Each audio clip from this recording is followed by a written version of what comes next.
Welcome back.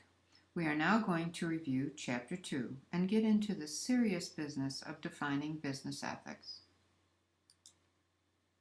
Here is an interesting quote from someone you might not necessarily expect to be quoted in a textbook, the actor Tom Selleck. This is from a commencement speech at Pepperdine University, a very prestigious school. A large company was hiring a new CEO. The four leading candidates worked inside the company, so the board decided to ask each candidate a very basic question. The comptroller was brought in. How much is 2 plus 2? This must be a trick question, but the answer is 4. It will always be 4. They brought in the head of research and development, an engineer by training. How much is 2 plus 2? That depends on whether it is a positive 2 or a negative 2. It could be 4, 0, or minus 4. They brought in the head of marketing. The way I figure it, 2 plus 2 is 22. Finally, they brought in legal counsel. How much is 2 plus 2, they asked. He looked furtively at each board member. How much do you want it to be? The legal counsel's response is a great example of ethical relativism. Here we get a definition of business ethics. It is the application of ethical standards to business behavior. Not a really surprising definition. There are two different perspectives we can use when we approach this topic. First is the descriptive perspective, which is a summation of the customs, attitudes, and rules that are observed within a business.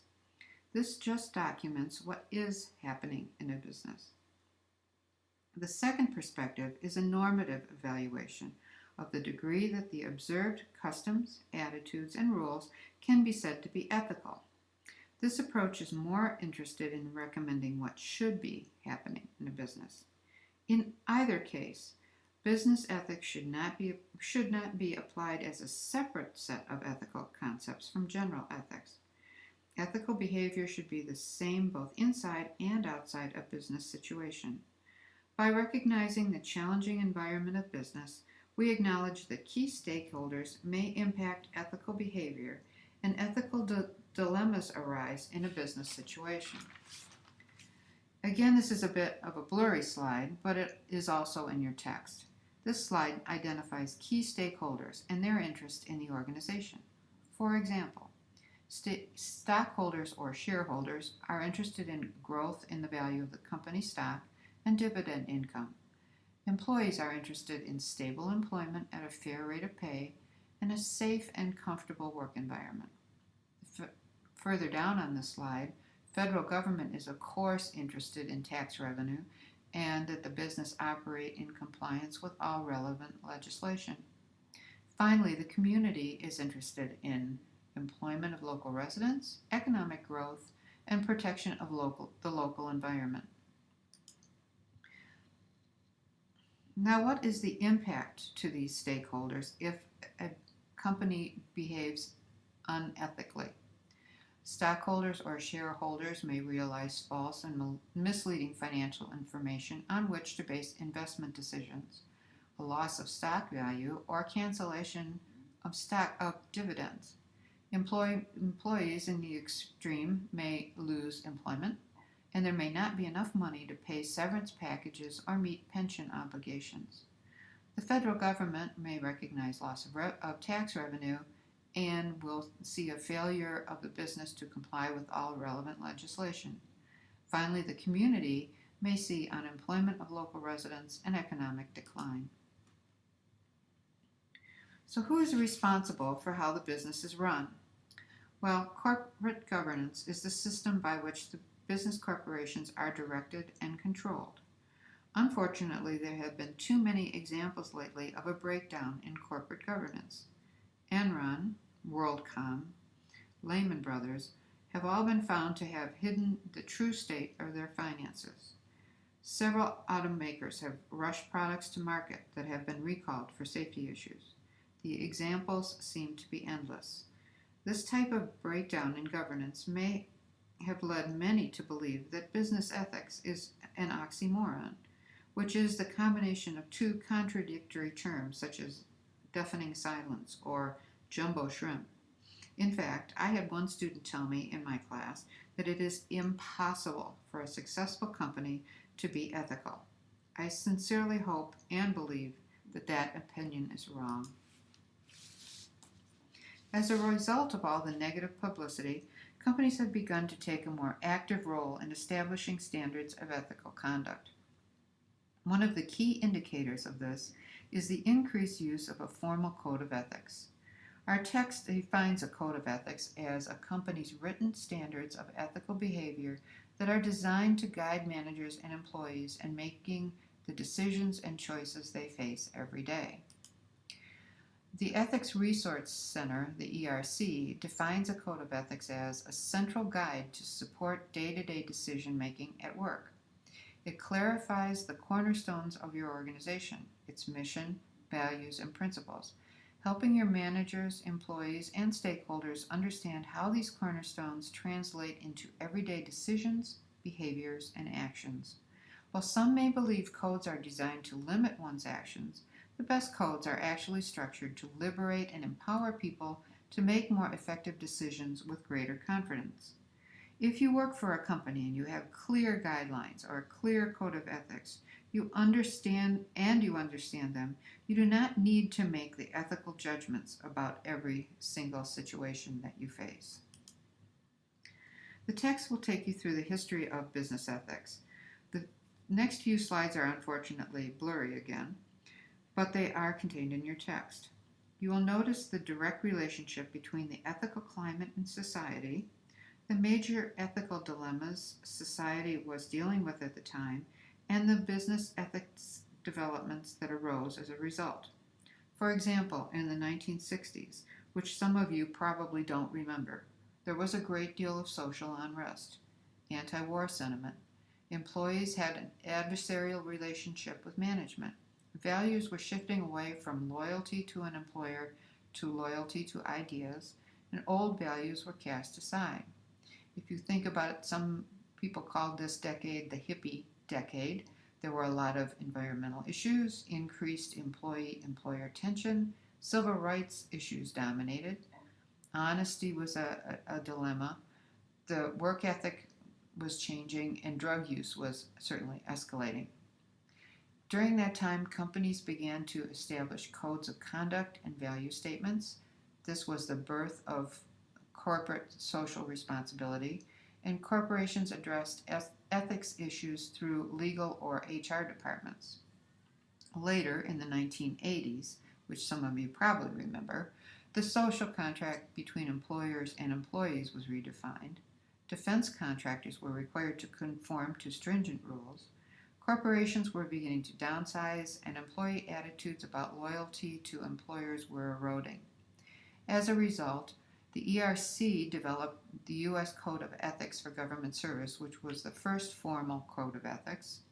ERC formed the first business ethics office at General Dynamics, which was a key defense supplier at the time. The Defense Industry Initiative was established.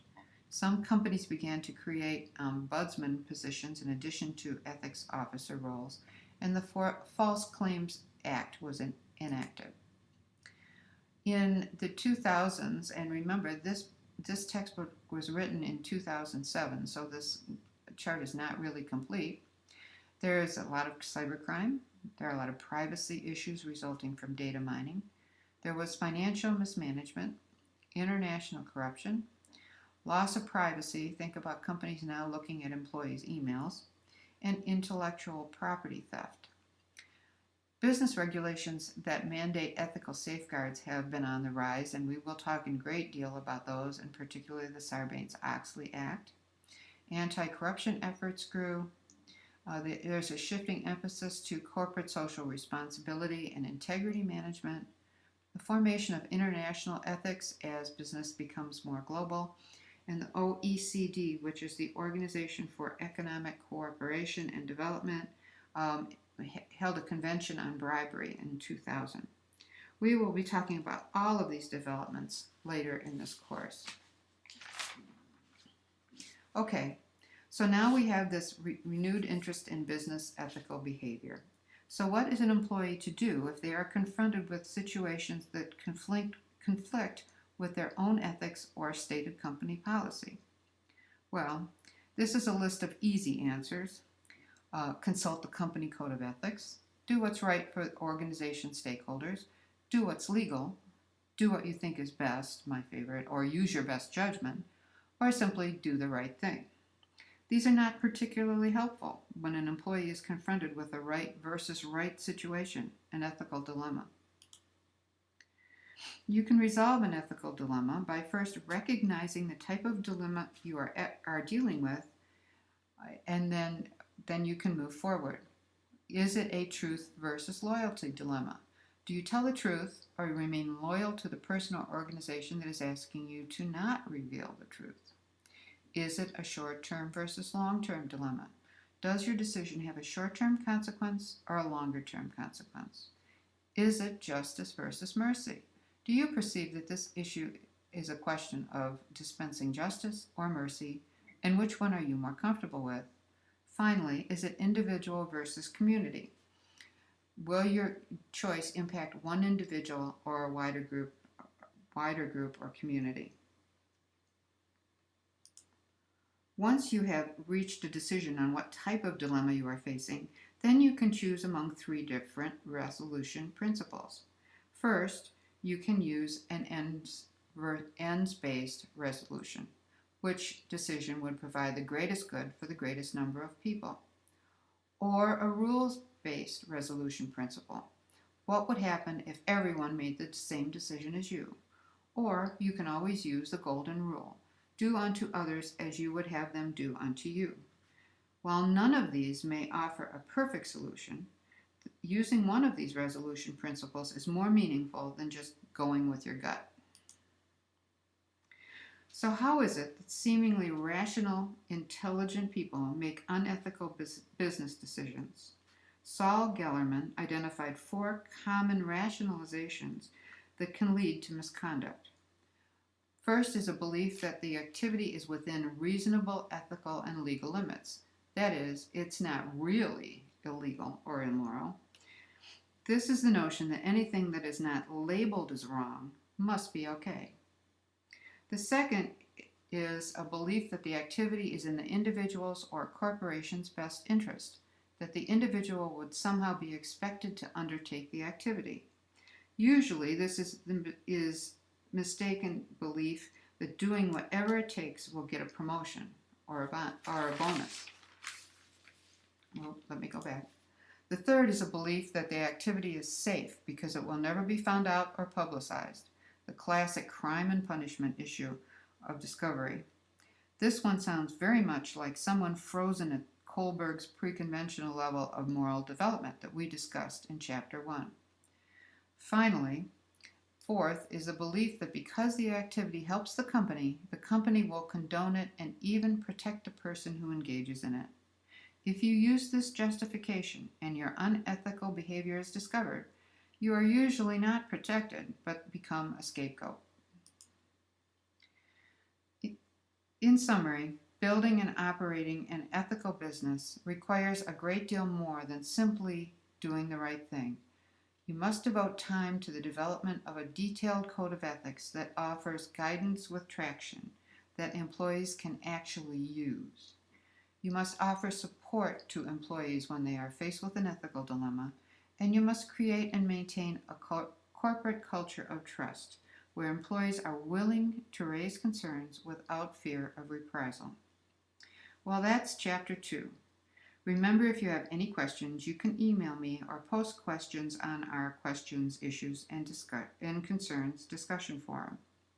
I'll be back for Chapter 3.